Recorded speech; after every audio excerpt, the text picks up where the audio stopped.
Hello and welcome to the Bold Leadership Story Show, where we get to chat with leaders who have experiences shaping their exceptional lives. And today I get to chat with Serena Mastin. And Serena is the CEO of Pulse Marketing. And let me do a little quick intro here. She's a true driver of overcoming self-limiting beliefs as she humbly climbed the ladder of success. Serena has overcome extreme obstacles personally and professionally. She started her life in witness protection in 9 different foster homes, leading to teenage addiction and homelessness. And most recently, walked through the devastation of her husband's recent suicide. Serena has faced unimaginable adversity, yet despite her challenges, has found a real sense of purpose along the way. Wow. What an intro. So tell me, how do you keep it together after all of that? What was it that enabled you to step through that and make your life really happen? Because you've got a tremendous amount of success happening now. Yeah,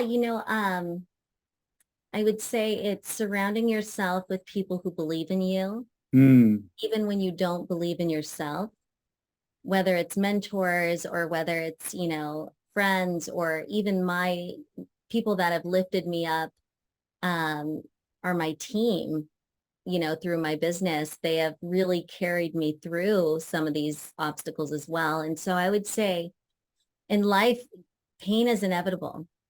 Whether it's physical or emotional, we all deal with it. And I have to choose to remind myself of just how strong and powerful I am, mm. despite all of the obstacles and challenges I faced. So it's it's not easy, but you gain a tolerance level for a certain amount of stress and pain, and then you learn how to carry it different. So tell me about that. Would you say you get a tolerance level for stress and pain? So Yeah. characterize that for me. What does that mean? So I think because for some reason I chose all the hard paths in life. At a young age, I didn't choose. It was taken from me. But in my teenage years, I, was rebellious and determined to prove everyone wrong. And in those moments, I think you have to be mentally strong. And you typically can't become mentally strong unless you've faced darkness and challenges. And so through that, you then start to reframe your mindset and focusing on how to deal with those challenges Hmm. by, not letting the self-limiting beliefs stop you, not letting the negative narration, of a story, impact your decision. And it's really taking the time to breathe and work through those issues, face them in order to overcome the next issue that comes up because it keeps coming. Hmm. Well, yeah, that's one thing about life, right? It just Yeah, it coming doesn't there's stop. no end. It just ticks along. Then you got to deal with you got to deal with the cards that you're dealt. Well, and it's like just like they say, it's like a muscle. When Okay. you work out a muscle every day, eventually that muscle, starts to grow. Sure. Um, and so in order to heal, you have to work on your frame of mind every single day in order to grow and to be more tolerant of, challenging situations. What is it that you do to do that every day? To your frame of mind, I'm thinking mindset. That's a common term these days. But does that characterize what you're talking about? It's part of it, but it is the part of life that kind of gets you is you think that once you heal from something, then you're done and you can check it off the list. Yeah. No. It doesn't work that It way. doesn't work that way. No, for a long time, I wished it did. Yeah. But no, it's a constant practice. It's a daily practice. And so it's your whole well-being. Taking care of your body and your wellness is a part of that process because that drags you down. Mm-hmm. So I go to the gym every day. Mm-hmm. Um, really focusing on my breath during stressful moments. You're If breathing. Okay. yes, if I had a really stressful moment today. uh, Uh-huh. I took a moment, I listened to some, meditation music or classical music, and I Okay. sat down and I had to breathe and I had to So, take in those deep breaths and let it out. Because once you start going through the anxiety of whatever is in front of you, it's like your mind is in a cycle. And so you have to calm it down by taking a moment to take yourself out of that situation and breathe through it. mm-hmm. And then another thing that has been instrumental throughout my entire life is learning, reading, counseling, mentorship. You have to surround yourself with people who not only inspire you, but also believe in you. Mm-hmm. Without that, you start to isolate. And I was the queen of hiding. So I isolated all the time, realizing that that was actually impacting my physical health. Mm-hmm. I was then suppressing my emotions instead of facing them. So when you say isolating, was that I'm I can picture somebody isolating by, I had I had a guy I knew, a friend of a guy I knew that would actually come home from work and go hide in the closet in the dark for a while. Was it like that, or is it hiding? Yes, there's been many moments like that. In Yeah. fact, when I was a little girl, my biological father was the leader of a satanic cult, and Hmm. he would sexually abuse me and my sister. And Is your sister older or younger? I didn't have a full memory of that. She's Okay. older. Yeah. And Okay. so he would tell me if I don't do what he wants, that he's going to hurt my mom and my sister. And then he would use that same tactic with my sister. But what started happening is that anytime after an episode, my mom would find me hiding in the closet. Okay. It's a Okay. good place to go. Yeah. And so that's when she started to realize something was happening. Yeah. And Wow. then through the pattern that came up for me personally throughout my life is that I had a tendency to like withdraw, How old pretend were you? everything. So that was at age 5. Oh my But God. then, several times throughout my life, when I faced other challenges, I would I would hide. And Hmm. it was part of feeling safe, Yeah. because you're in this space where you feel like you have barriers around you and you can let out your ugly cries and all that Sure. without anyone Yeah. watching. And then I would put my, happy face back on and go out into the world as if nothing happened, but I wouldn't tell anyone. And Hmm. so that's a lot of the isolation is your inside isolation where you actually pretend to be one thing, and Hmm. then you really are facing a lot of issues that you're not sharing. Um, Yeah. I was like that when I was working in corporate. I was the, suit tie and go into big, companies in the corporate world and do the, all the corporate stuff. And I wasn't me. It's nowhere near what you went through, but but it's a I version of understand. I have a that. lot of empathy for it, I guess. Yes. We all do it in our own way. Yeah. So the book that I wrote is my personal story, and it's called Exposed. Okay. I want to And bring that up. I'm gonna bring that up on screen here. We'll chat about it. Um, let's see right there. So I'm sharing that on the screen. Can you see it? yes. And so the most important part about the cover is That's you, right? it is me and it's a reflection of me. So there's a camera from behind me and I'm looking into a mirror because I'm still hiding. And Okay. so the tagline that you can't heal when you hide was Uh-huh. a part of my healing process. I had to learn to stop hiding or masking or pretending. That's such a powerful statement.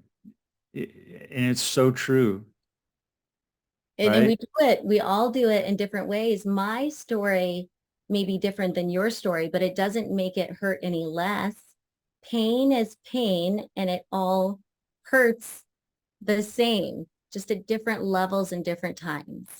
Yeah. I went through an episode when I was 5, 4.5. My parents, my family moved to a neighborhood for 6 months because they sold the house that we had. I have a really great family.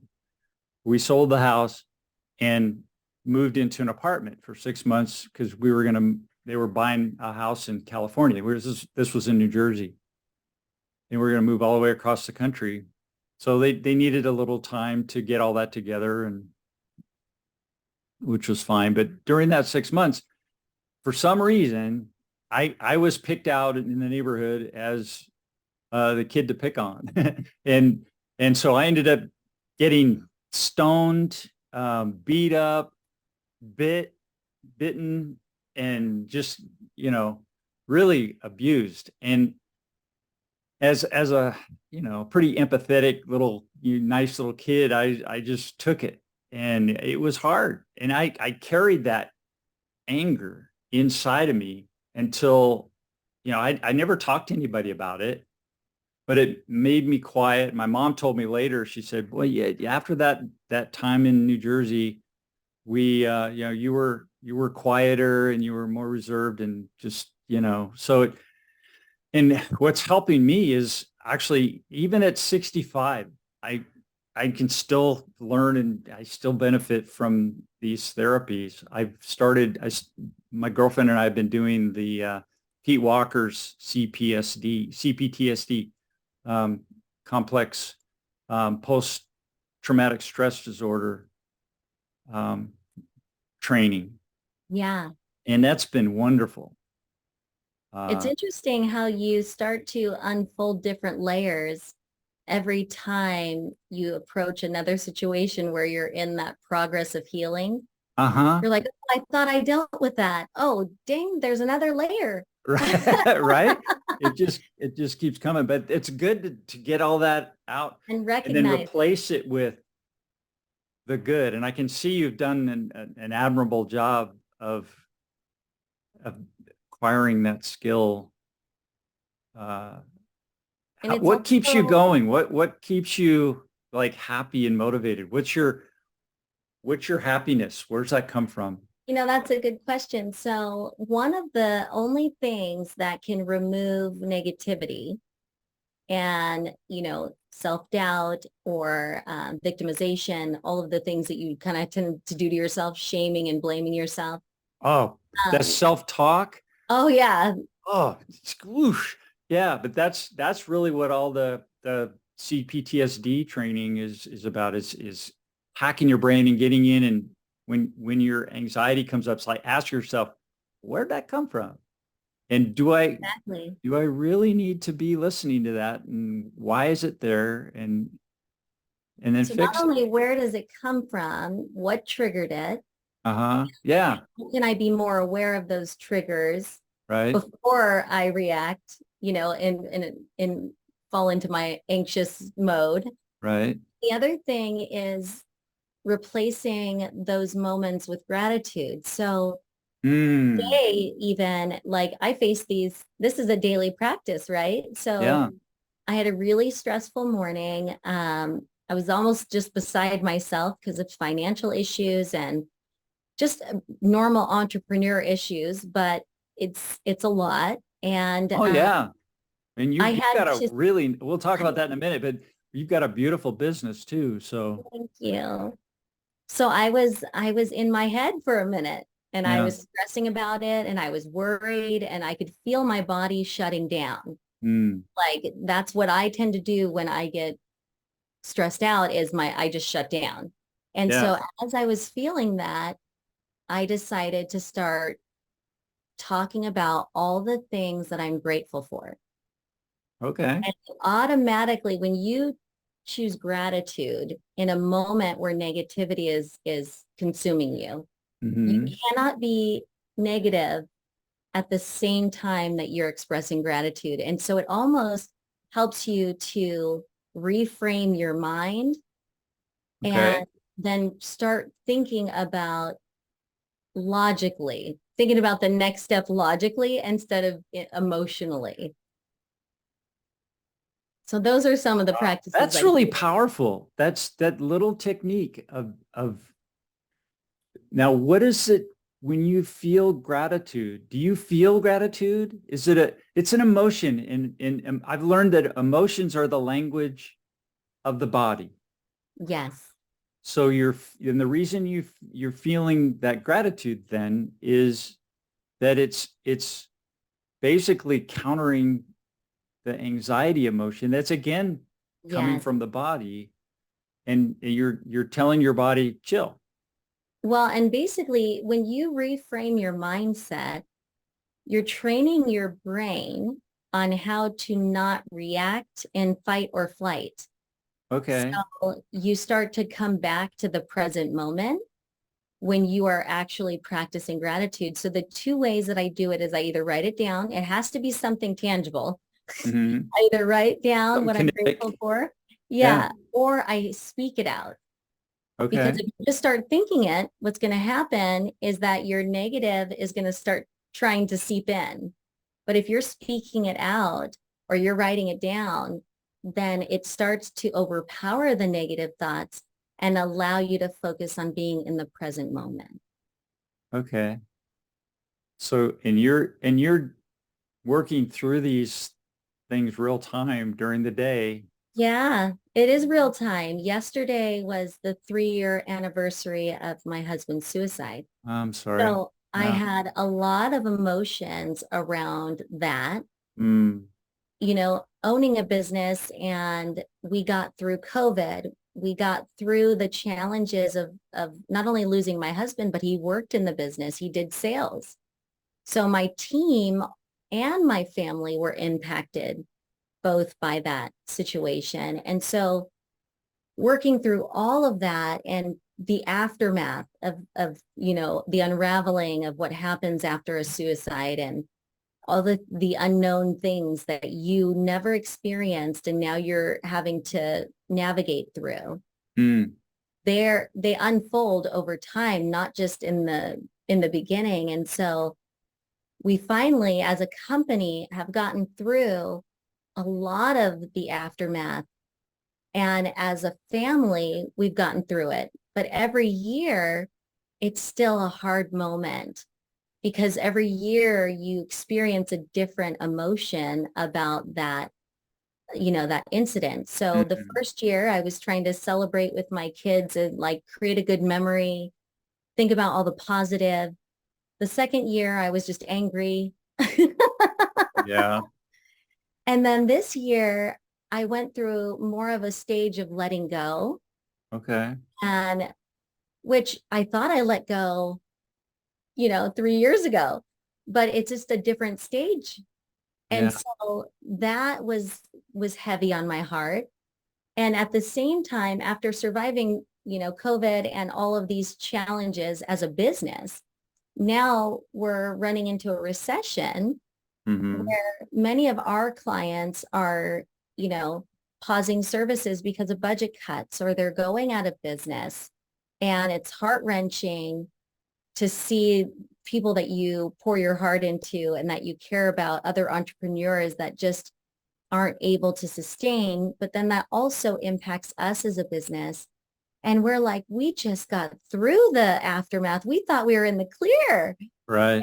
Then there's another wave of obstacles. It's just a continuous thing. So I had to take that moment back, listen to calming music, remind myself of all the things that I am grateful for and the things that are here and that I have, the people that are surrounding me. And that brings me back to a place where I can build my tolerance Okay. feeling and facing these issues, but also reframe my thoughts so that I can actually face the next issue, in a stronger, more powerful way. You're like you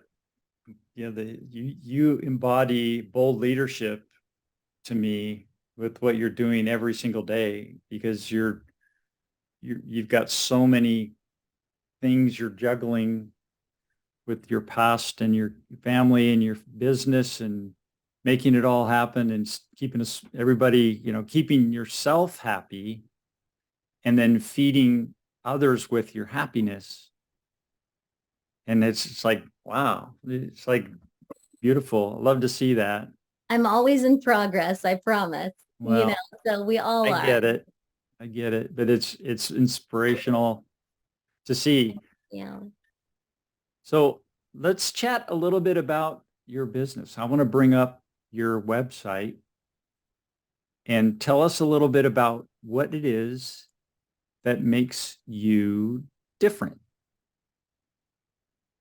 So in my past life, I was in corporate America for, 15 years. And then when I chose to start the agency, it was because I really wanted to provide other small businesses and medium-sized businesses with an opportunity to have an extension of their team. Instead of just hiring a marketing agency, an SEO agency, a digital agency, freelance designers, right? I Yeah. wanted to Yeah. create a marketing team that could act as an extension of each of our clients. And so Okay. we immerse ourselves into their business and we support them in a way where we are actually working like alongside them and giving them strategy, research, ideas, identifying what the best direction is for them. Mm-hmm. Is it a new website because they're not getting leads and maybe the website they currently have isn't, appealing to their target market? Is it helping them, outside of a web design, and maybe it's reaching out and generating more traffic in order to grow their business? And so when you think about marketing, a lot of people get marketing mixed up. So marketing is identifying how you're going to tell your story and who you are Right. as a business. Uh-huh. Then advertising is then telling the story and Okay. getting people to come in and listen. Okay. And then selling is your opportunity to sell them that story, Okay. right? So Yeah. that to really like encompass the marketing and advertising piece, a lot of people think those words are big and generic and broad, but it really encompasses marketing is identifying what your story is and who you are. Advertising is now telling that story to generate the traffic that you want for your business. Mm-hmm. Selling is the side where now you're selling them your story and they're going to, decide to work with you based on who you are and why you do what you do, not just what you do. And so that's how we work with our clients. Okay. Well, that's beautiful. I've been selling. I've sold professionally for 30 plus years. And I sold to companies like, big ones like Apple Computer and Microsoft Hewlett Packard. Um, so, but our marketing department was basically brochures and samples of parts. So we don't really have any marketing. So I had to do, all of it myself, and we all did. I wasn't alone, but uh, it it got me inspired to learn. It's like, what is marketing? So I opened a marketing company, and I've done that. I founded a marketing company. We had a little success, but it just really wasn't. Well, after I got into it, it's like, so. Uh, You have but I to learned a really lot. be passionate about it. Yeah, but what I got into though was aligned sales and marketing, aligning the sales and marketing teams to serve the customer, and then use that, listen to the customer, and then bring that back into the operations side and say, hey, we need to solve these problems for the customer. And if we do that, we'll get business Yes. and then create solutions. And I love doing that. So we got really good. One of the success stories I had was selling to Apple Computer on the very first iPod back in 2001. Ancient right now. Wow. And we ended up building that Apple account up to about $12 million within 5 years, and got into every single product line that they made. And we parlayed that into work with Hewlett Packard and Microsoft and a bunch of other big companies. So, but the advertising and marketing side really didn't exist. And I wonder now, if we did have a viable marketing team and worked together with them, if that could have all happened faster and bigger and better. Well, and that's what a lot of people say is, well, we don't do marketing or we don't have marketing.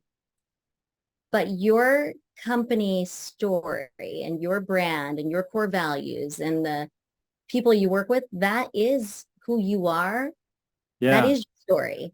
And so what happens is a lot of times we go in and the client's like, well, I don't need marketing. I never needed marketing. I get referrals. But how do those referrals know your story? It's one person going around telling everyone their story. Whereas when you have a team, now we have a much larger span, Mm-hmm. and we have a much larger net that we can pull in more people instead of just the one person going around and telling, trying to close the deals and trying to run the company and trying to do the brochures. Yeah, it doesn't It's a work. lot. It doesn't work. So it's in the story part, to me, is the magic. Mm-hmm.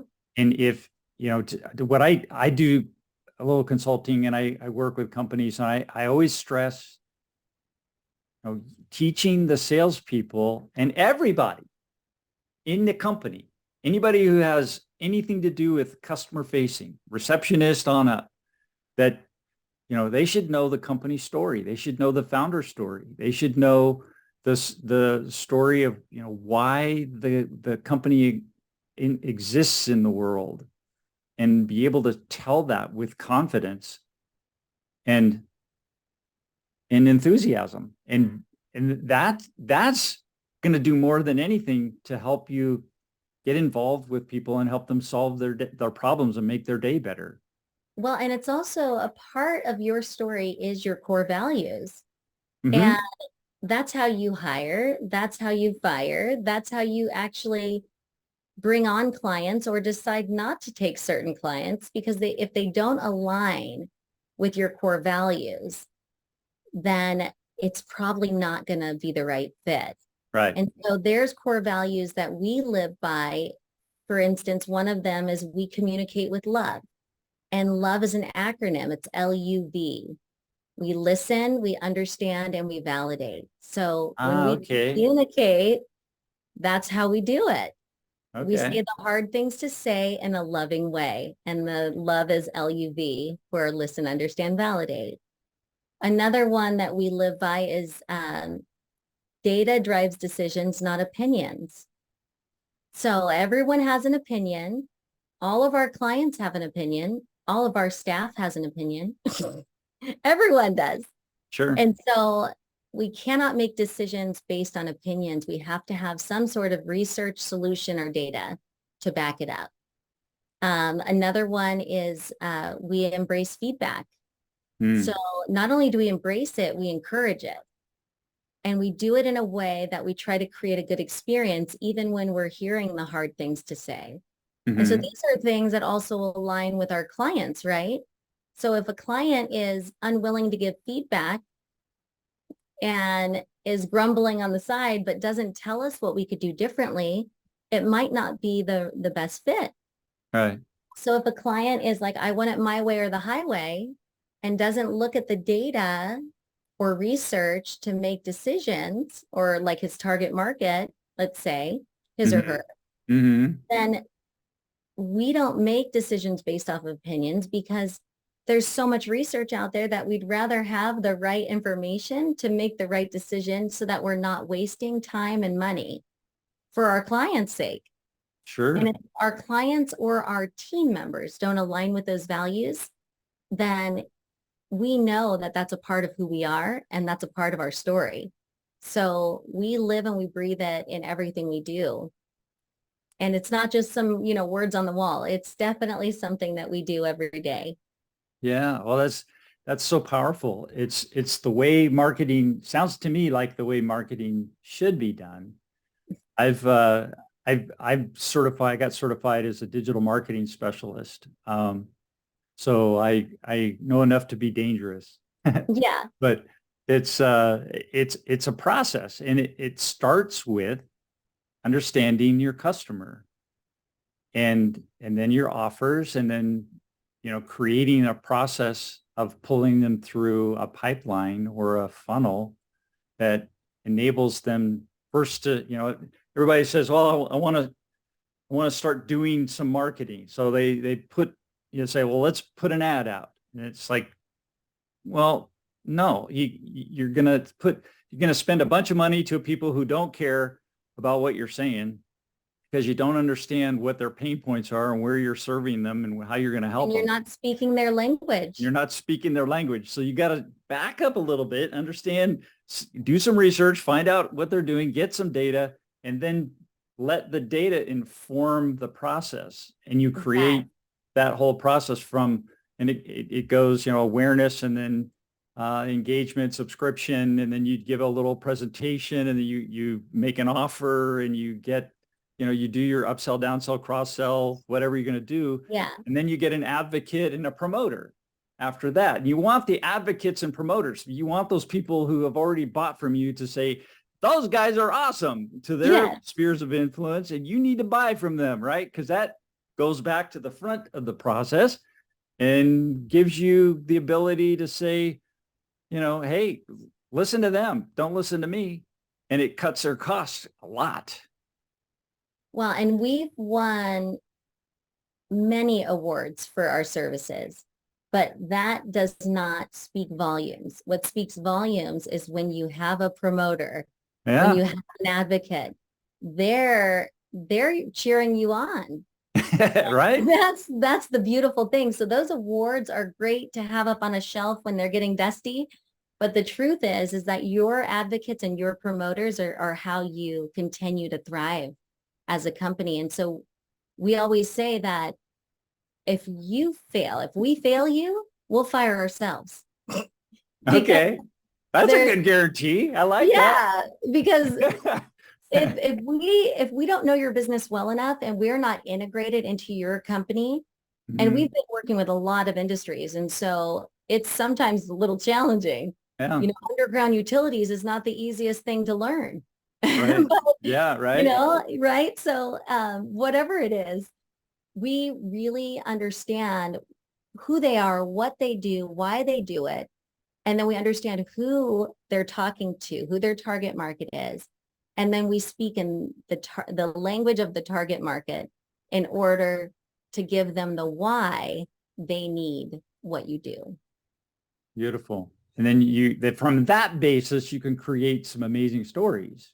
Yes. That you can share. And people love stories. They share them, they listen, they remember them, they use them with, all kinds of different scenarios in their lives. And when they know a story that you've told and they remember it, they remember you.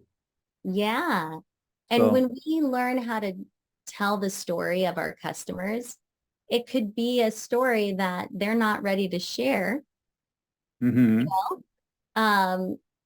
And so a lot of times it's really using the data to show them who they're talking to and what those people want to hear, because that's the compelling part is when I'm then afraid to sell my own story. Well, that's the hardest part. It's like when I do marketing for me, I'm so bad. It's like I cannot. You just can't. You need somebody else outside of you to come in and look at what you're doing and do it. Because you're in it. You're too deep into it. You're too deep. You just can't see it. Yeah. So, yeah, it's and that's what's really cool about having a team working with you. And even if you have an internal team to pull some pull a good group in from time to time to give you a sanity check or give you some new ideas. So I advocate that wholeheartedly. And we work with companies that are doing like a product launch, and we go through, okay, well, we need to name this product, Okay. buying it. What names are going to be meaningful to describe the product and also memorable for the people buying it, right? So Mm. we work through those stages instead of just saying, oh, this is a cool name. Which is, but most people, that's what they do, right? Yeah, Yeah. because we want Most- it to work. So right. we do whatever it takes to make sure that they're successful, because if they're successful, that means we did our job. If they're Right. not, then we fire ourselves. That's just how it Yeah. works. And there's so much behind that, like doing, just a basic advertising and having the ability, like I'm sure you guys do, to do A/B testing on different messaging, even in an email series, just different subject lines and different, first lines of the email. And I mean, there's so much goes into it Yes. and all of it can make you money or cost you a lot. So. Well, and if I had an unlimited budget for all my clients, I could do so many things. I could Sure. Yeah. segment all their campaigns by industry, by target audience, by age, by geographic, right? Like, and every message would be catered to those individuals. So, we have to work around budgets at time. And so we're like, okay, so we need a message that's going to appeal to a large audience and still Yep. going to share your why and Right. make it compelling enough for them to make a decision. And normally that comes through storytelling, Beautiful. Yeah. not That's promotions. great. Yeah. The stories are very broad and attract the right people. Yeah, So, man, the time just goes so fast. I have one more question. You got time for one more? I do. Okay, awesome. I've got, I ask this of everybody. What's your whole career, looking back, what's the boldest decision that you've made and what were the consequences? Well, I would say the boldest decision that I made was to leave my husband, because I left him in October of 2019 because of Okay. a tumultuous marriage, but he was a VP of sales. Okay. So making a decision like that was a huge, huge decision because it impacted my personal life and my business. Yeah. But he was unfaithful several times, and I kept Mm. hiding and I kept trying to keep everything together, but I was physically falling apart because I Mhm. was just holding it in for so long. So when I finally had the courage to just walk away, knowing that I would figure it out, and the consequence was that by March of 2020, he took his life. Mm. And that, I Yeah. can tell you, was the most challenging decision I've ever made. When I chose to leave in October, I had to let go of the idea that I could control his behavior, Mhm. because we were married for 10 years. And every time I found out about a different woman, he would hurt himself or threaten to hurt himself. And so there was a part of me that kept staying, not only because I loved him, I did love him, of course, but it was a part of me that was trying to protect him Mm. from himself. Okay. And I had to acknowledge that that was not something I could control. The only thing that I could control was protecting and taking care of myself. And at that point in my life, I was working 12 to 15-hour days, just Mm. submerged in work, trying to juggle kids and life and suppressing all of the things I was dealing with in my marriage. And so Mm. it took a lot of time and energy and courage for me to get to that level of courage. And by that point, I had to choose to not take ownership of the decisions that he made. And so it was tough. But the beautiful part of that experience is that some of the staff members that still have were Mm, there with me during that time. okay. And they carried me through, and they literally held everything together while I was in my healing process and trying to get through those moments. And so it is not without the people around me, because those people are really what have impacted me the most. Mm-hmm. So I wouldn't be able to do it. I wouldn't be here if I didn't have them. Beautiful. Wow. Well, thank you so much, Serena, for sharing your story and joining me on the show today. And is a wonderful episode. It's great to get to meet you and learn a little bit about you. And I look forward to maybe seeing you around town. We'll see. Yeah, we're locals. We are. And then also, if you want to download the first chapter of my book, you can go to serenamastin.com. Okay. And then, or you can go to Heart of Creative for Pulse Marketing. So let's see. I want to pull that up real quick. So what we can do is you can go to It's at the bottom. the very bottom. So it's right here. Yes. Heart of Creative and serenamastin.com. And or you can schedule a meeting if you've got some marketing questions, right? Yes. And currently we have the first chapter free on my website at serenamastin.com. So Okay, let me pull that up real quick. A little sneak peek of what's to come in a few weeks when I fully launch the book, which I'm terrified about, but we're going to do it. So where's it at? So this is the agency website for marketing. And then if you go to serenamastin.com, it'll go to my author website.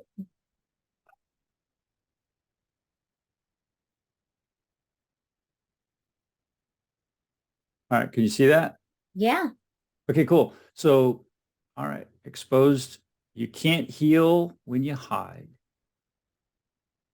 Wise words. And you so you get a sneak peek for free. Yeah. Just put your first, last, and your email. And it's not for the faint of heart. It is a hard chapter to read. So just kind of sharing a little bit about my story earlier. Know that for those that are faint at heart, probably not a good download. So who's your target market? We were talking about target markets for this. Who's your target market?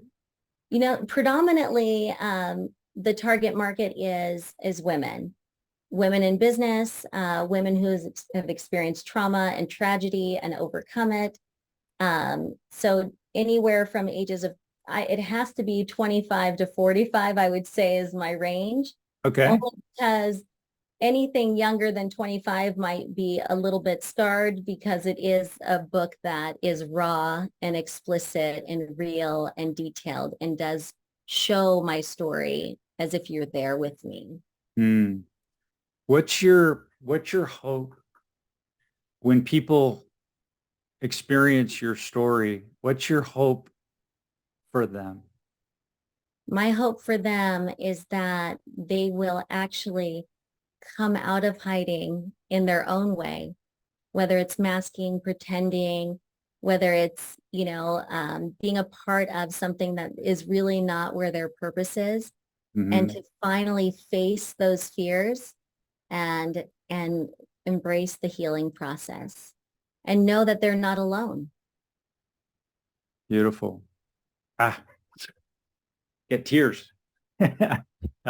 So good luck with your book. I know it's going to be a huge success. And thank you for joining me on the show today. Thank you for it was a having wonderful me. chat, and we'll talk to you again soon. Yes. Thank you so much. Thank you.